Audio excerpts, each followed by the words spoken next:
محسن بچه‌ای. خب دوارون هم معین گردیدن برای حکمی کردن بخوری نهایی در وزن جمعی 95 کیلوگرم.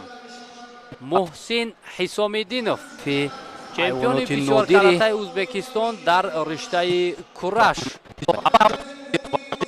شاهد رقابت‌های مرحله جهان در نهایی میشود. کورش و دارنده نشان طلای پنجمین بازی‌های آسیایی در اکران‌های ما و شما است. محسن حسامیدینوف با یک تکی سفید که امروز برای مدال طلا مبارزه می‌برد. بر مقابل او باشد نماینده تاجیکستان پهلوان شناخته ما شکرمحمد میرمحمدوف نیروسنجی میکند. شکرمحمد میرمحمدوف با محسن حسامیدینوف بارها روبرو شدند، از همدیگر شناختی خوب دارد و امروز هم امکانی باز روبرو شدن همدیگر است، اما این نوبت در مسابقه محتشم در چمپیونات تا 17 ساله برای شکرمحمد میرمحمدوف خیلی رقیب سخت و سنگین در رشته گوشتنی جودو روبرو هست که ما توجه میکنیم به جریان این رقابت. محسن حسامیدینوف از ازبکستان یک تکی سفید دارد، شکرمحمد میرمحمدوف باشد از تاجیکستان با یک تکی کبود رقابت را شروع میکنند. با ادای احترام دستفشاری و بعداً با امر داور رقابت شروع می شود.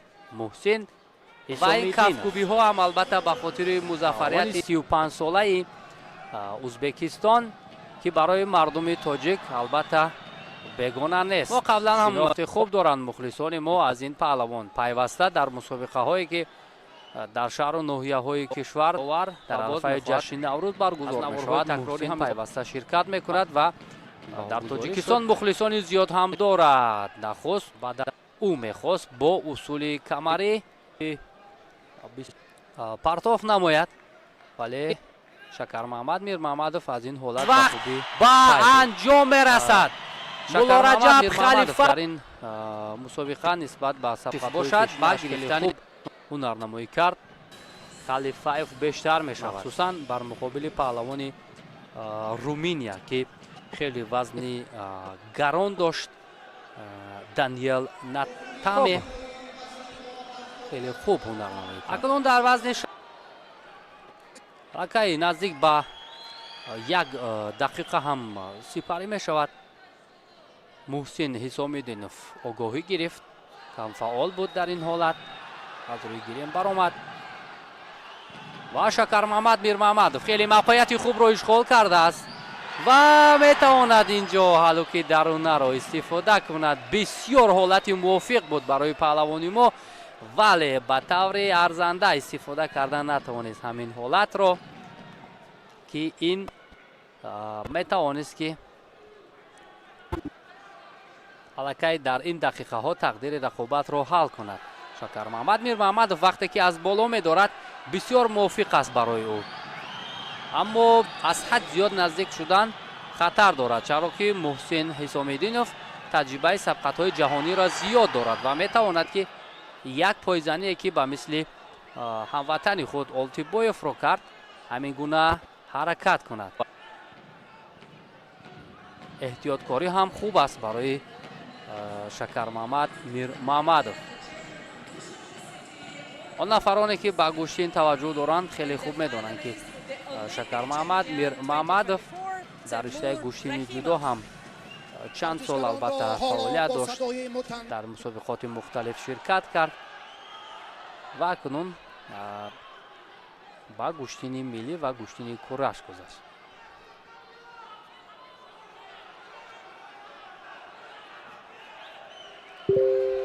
اینجا محسن حسامیدینوف میخواست سر زانو نشیند،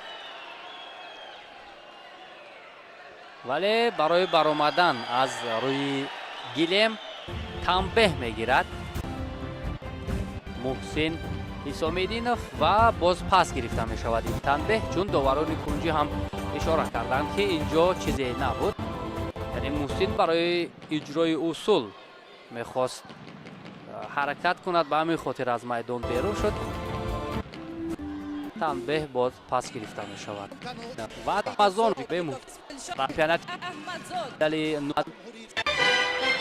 муваффақият барои Шакармаҳмад Мирмаҳмадов аз боло медорад. таваҷҷӯҳ барои ҳалуки даруна аст, вале аллакай Муҳсин пай бурд ки паҳлавони мо чӣ мехоҳад.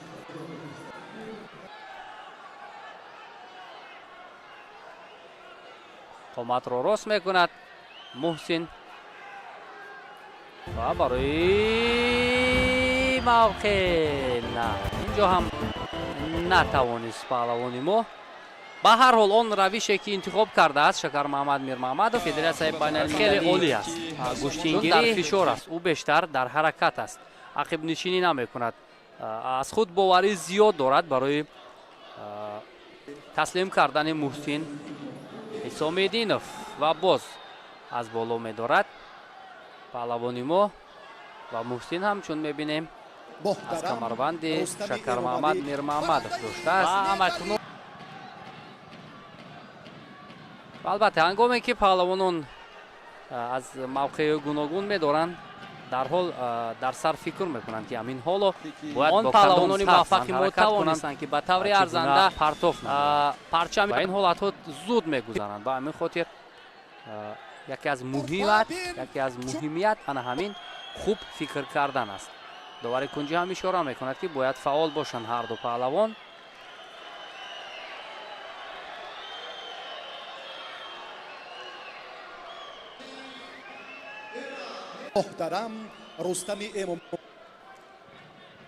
дақиқаи охир, сонияи охир ба он амал карде ки сипарӣ мешавад. Раҷаб Халифаев натиҷа токунун нест, як огоҳӣ дорад. Муҳсин абрек Исомиддинов ки агар гирифтани нишони нуқра мушарраф намебозад, вале гапсари он аст ки Шакармаҳмад Мирмаҳмадов ба мисли дақиқаҳои аввал бояд фишорро бештар кунад.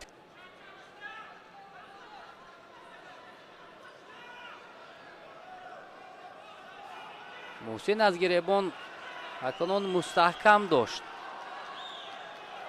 бо ҳар ду дасташ медорад, бештар рӯ сари зону менишинад. ана ҳамин ҳолатро Шакармаҳмад аллакай ба хубӣ пай бурдааст ки равиши бештар истифода мебурдагӣ Муҳсин Исомиддинов ҳамин бо сари зону нишастан аст.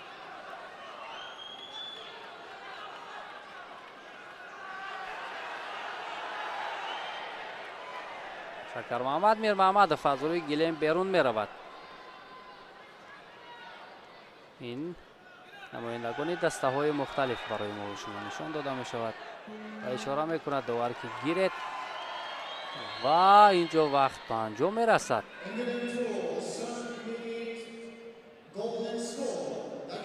на инҷо 3 дақиқаи вақти илова дода мешавад. баъдан агар ин 3 дақиқа ба анҷом расад, метавон агар бо ҳамин натиҷа як огоҳие ки Муҳсин Исомиддинов дорад, метавон Шакармаҳмад Мирмаҳмадов ғолиб эълон карда шавад. вале ҳоло вақт ҳаст. муҳим он аст ки ҳадяқал як баданро соҳиб шавад паҳлавони мо ва аз рӯи гилем берун мешавад. инҷо Муҳсин Исомиддинов, Шакармаҳмад Мирмаҳмадов медали тиллои нахустин чемпионати ҷаҳон оид ба гӯштингириро ба даст меорад. бисёр ҳам натиҷаи муҳиму таърихӣ дар рӯзи аввали ин мусобиқаи бонуфуз.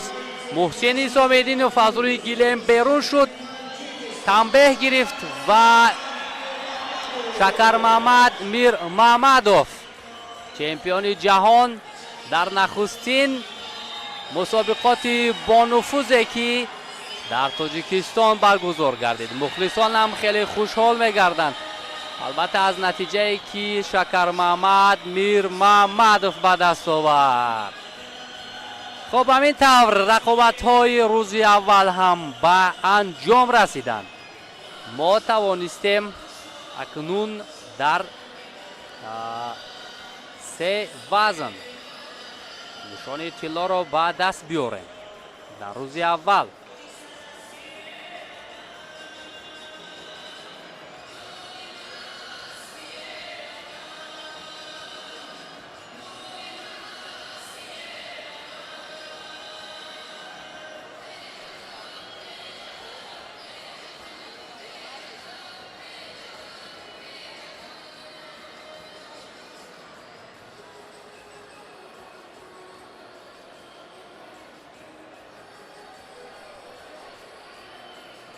ама лаҳзаҳои хушҳолие ки Шакармаҳмад Мирмаҳмадов дорад. воқеан ҳам омодагиҳош хеле ҷиддӣ буд. паҳлавони тоҷикистониро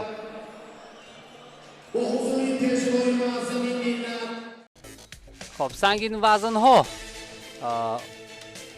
Бекмурод Олтибоев аз дастаи Федератсияи байналмилалии гӯштингирӣ, Даниел Натаме аз Румыния, Муҳсин Ҳисомиддинов аз Ӯзбекистон ва Шакармаҳмад Мирмаҳмадов аз Тоҷикистон. хуб ҳамин тавр Бекмурод Олтибоев бо ҳамроҳи Даниел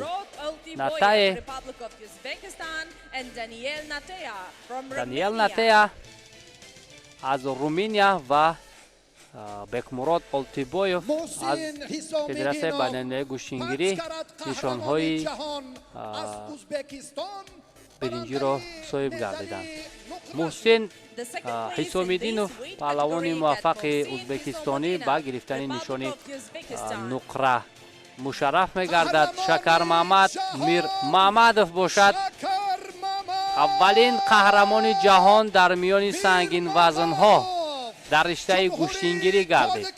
имрӯз мо қаблан ҳам ишора кардем ки омодагии Шакармаҳмад Мирмаҳмадов дар сатҳи хеле олӣ буд ва акнун Дилшод Назаров, қаҳрамони бозиҳои олимпӣ, ноиби президенти Кумитаи Миллии Олимпии Тоҷикистон, мукофотҳои пулиро тақдим мекунад ба ғолибони ин вазн $5000 ба мақоми сеюм $10000 ба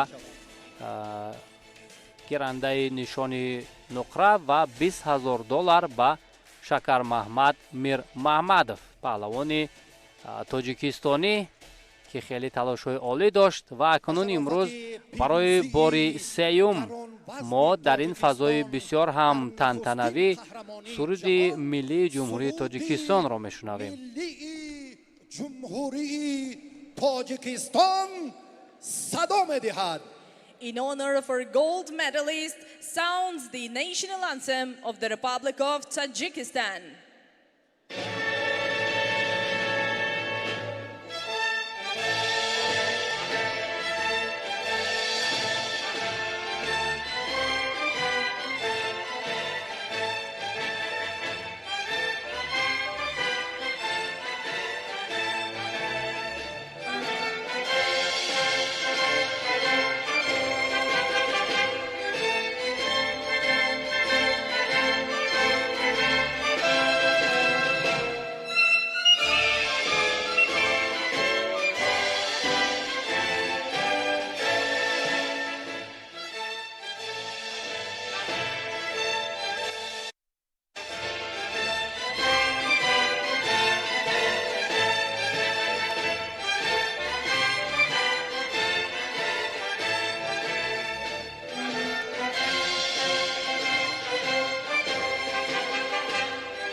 عرضی سپاس و تشکر به همه شما و ورزشکاران موفق و حالا چون همین طور دوستان عزیز مخلصان و هواداران شبکه ورزش رسیدیم به نقطه نهایی در روز اول چمپیونات جهان که ورزشکاران وزن جمعی 95 کیلوگرم قدردانی گردیدند. بکمرود اولتیبویف پهلوان ازبکستانی که فدراسیون بین‌المللی گوشتنگیری را نمایندگی میکرد نشانی برنجی را گرفت. همزمان دانیل نتایا از رومینیا نشانی برنجی گرفت. محسن اسامیدینوف از ازبکستان صاحب نشانی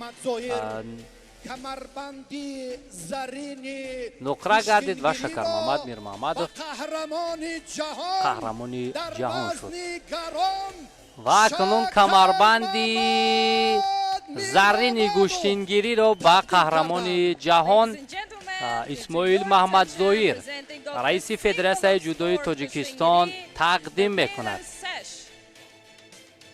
این مکافات عالی را البته این جایزه عالی را که زحمت و مهنت های شکر محمد میر محمد بود. خوب همین طور دوستان عزیز بیننده عزیز آن نفرانی که امروز شبکه ورزش رو پیگیر بودید ما امروز شاید رقابت های ارزنده شدیم و همین طور تاجیکستان با 3 مدال در صدر جدول قرار دارد. خوب